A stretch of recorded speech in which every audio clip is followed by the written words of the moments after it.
嘿，大家好，欢迎来到普通人 Common Man 的频道。在影片开始之前，我想请大家做一个动作，不管你现在是在房间里、在厕所，还是戴着耳机在捷运上，试着环顾一下你的四周。如果是在房间里，门关着，窗帘拉上了，你觉得现在这个空间里只有你一个人，绝对隐私，对吧？但如果我告诉你，就在你头顶3尺的地方，甚至是你呼吸的每一口空气里，有无数双隐形的眼睛正在盯着你的一举一动，而且这不是什么灵异鬼故事，这是100%的硬核科学。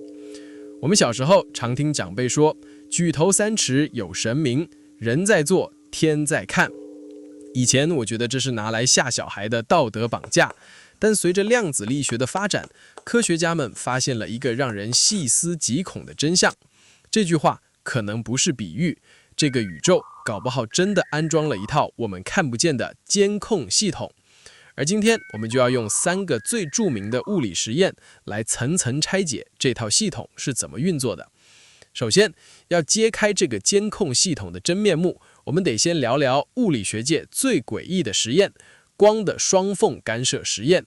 这个实验的细节我们不讲术语，我们直接讲它背后那个让人毛骨悚然的结论。为了让大家好理解，我们用现在最流行的虚拟世界理论来解释。各位有玩过 GTA 或是 Minecraft 这种 3D 游戏吗？你知道在游戏设计里有一个机制叫做渲染优化吗？为了节省电脑的算力，电脑通常只会运算荧幕看得到的地方。也就是说，当你在游戏里看着前方时，你的背后其实是一团乱码，甚至是根本不存在的。只有当你滑鼠一甩，猛然回头的那一瞬间，电脑才赶快把背后的画面画出来给你看。这跟双缝实验有什么关系？关系大了。科学家发现，微观粒子像是电子、光子，在我们没有看它的时候，它就像游戏里没被渲染的数据一样，是不确定的。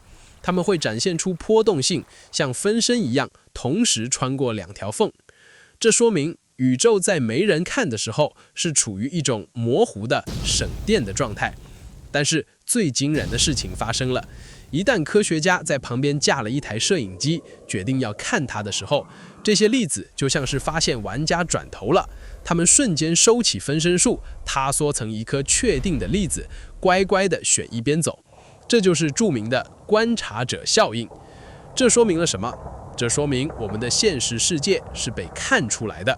但是各位，如果你觉得双缝实验已经够毁3观了，那我接下来要讲的这个实验可能会彻底摧毁你对时间的认知。这就是著名的量子擦除实验，或者叫延迟选择实验。我们刚刚说，粒子知道你在看，它会改变行为，对吧？那科学家就想跟粒子玩一个心理游戏。他们想说，好，那我等你穿过了缝隙，决定好要怎么走之后，我再突然决定要不要看你怎么办。这就像是你去餐厅点菜，厨师已经把菜做好了，端出来了，这时候你才突然决定要看菜单。照理说，菜已经做好了，你是没办法改变过去的，对吧？但在量子世界里，恐怖的事情发生了。科学家发现，即使粒子已经穿过了缝隙，已经完成了它的动作，但只要我们在未来的这个时间点决定去观测它，那个已经发生在过去的粒子状态竟然会瞬间被改写。听得懂吗？这意味着你现在的决定改变了过去发生的事实。这在物理学上叫做因果导致。如果我们把这个概念套用到举头3尺有神明这句话上，你会发现一个更惊人的逻辑。这代表什么？这代表时间在这个宇宙这个超级电脑里可能根本就不存在，过去、现在、未来可能就像是硬碟里的档案一样，是同时存在的。所以为什么我们常说不是不报，时候没到？因为在量子层面上，你做下的那件事，那个因其实已经被记录在宇宙的程式码里了，而未来的某一个观察结果，甚至可能回过头来修正你过去的轨迹。这个宇宙的监控系统不仅仅是看着你的空间，连你的时间轴，它也全部看在眼里。这进不让人怀疑，如果宇宙这么节省算力，只有在被观察时才生成现实，甚至连时间都能被改写，那是谁在负责运算？又是谁写下了这套程式码？古人说的神明，有没有可能就是这个系统的最高管理员？当你以为躲在暗处没人看的时候，其实系统的演算法正在盯着你，把你从模糊的状态运算成现实。好，如果前面告诉我们现实是被运算出来的，那接下来这个概念将告诉你报应是怎么来的，这就是量子纠缠。之前网络上很多人说量子纠缠就是你打我一拳我会痛，那个说法其实稍微有点不准确，会被物理老师骂。比较精确且更玄幻的解释是状态的绝对同步。想象一下，现在有2枚硬币，你拿一枚，你的双胞胎兄弟拿一枚，然后把它丢到几亿光远的宇宙边缘。在你们还没看硬币之前，这2枚硬币都在旋转，既不是正面，也不是反面。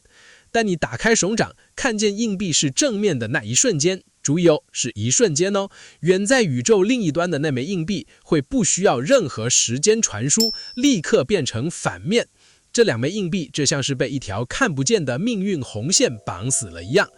爱因斯坦觉得这不可思议，因为这超越了空间和时间。但大爆炸理论告诉我们，宇宙诞生之初，万物都是挤在一起的一个点。也就是说，我看着镜头前的你，虽然我们隔着屏幕，但在138亿年前，构成我们身体的阿子，统统都是同一枚硬币。我们全部都是纠缠在一起的。这张巨大的量子纠缠网覆盖了整个宇宙。讲到这里，你可能会问，Common Man， 你讲的都是微观粒子的实验，这跟我们人类宏观的生活真的有关系吗？问得好。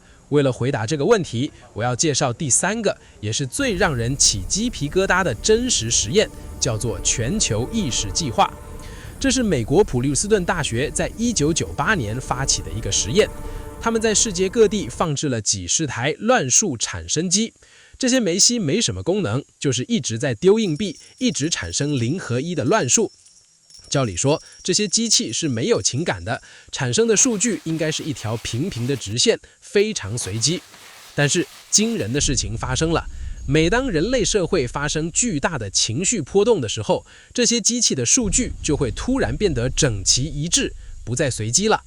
最著名的一次就是2001年的911事件，在飞机撞上大楼的前几个小时，注意哦，是撞上去的前几个小时，这些分散在全球各地的机器竟然同时出现了巨大的数据异常，就好像人类集体的潜意识已经预知了灾难的发生，并且透过某种看不见的场域影响了这些冰冷的机器。这说明了什么？这说明意识是一种真实存在的能量。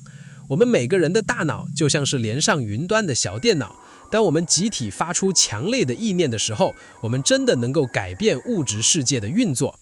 所以回到我们的主题，当你在做一件坏事，或者你在帮助一个人的时候，你发出的这股脑波不仅仅是你个人的事，你正在干扰这张巨大的全球意识网。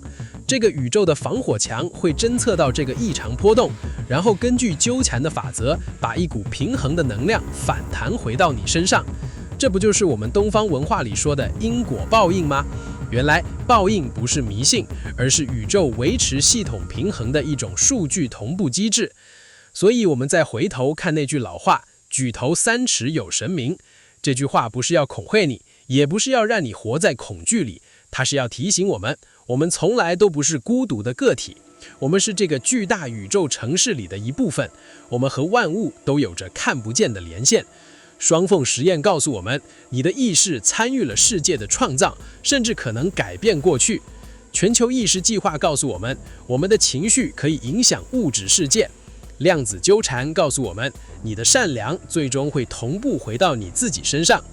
最后，我想给各位一个小小的挑战，这听起来可能有点夸张，但今晚睡觉前，当你关上灯，躺在床上的时候，试着对着那片漆黑的天花板，在心里真诚地说一声谢谢。不用管是对谁说，就对着那个举头3尺的虚空说。试试看，观察一下你的梦境，或者是明天起床后的心情，会不会有什么微妙的变化？如果你觉得这个影片稍微打开了你的脑洞，或者你有过那种感觉被宇宙看透的神秘经验，欢迎在底下留言告诉我，我会挑选最精彩的留言在下期分享。别忘了，人在做，天真的在看，而且它是用量子力学在看着你哦。我是 Common Man， 我们下个影片见，拜拜。